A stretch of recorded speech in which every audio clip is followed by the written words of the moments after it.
मुंबईतील Reliance foundation हॉस्पिटलमध्ये जीवन या वेगळ्या विभागाचं उद्घाटन झालंय। किमोथेरपी आणि डायलिसिस आणि अन्य उपचारांसाठी अत्याधुनिक सेंटर सुरू करण्यात आली आहेत। रिलायन्स फाउंडेशनच्या संस्थापक आणि चेअरपर्सन नीता अंबानी यांनी त्यांचे वडील रवींद्रभाई दलाल यांना जीवन हा विभाग समर्पित केलाय आणि या हॉस्पिटलला 10 वर्ष पूर्ण झाल्याच्या निमित्तानं नवा विभाग सुरू झालाय। या कार्यक्रमाला अंबानी आणि दलाल कुटुंबीय उपस्थित होतं।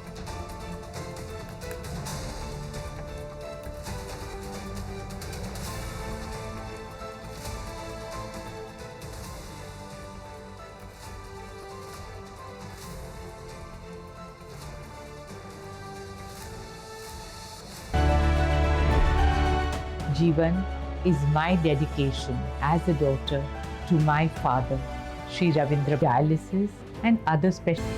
हमारा यही संकल्प है कि जो भी जीवन में आए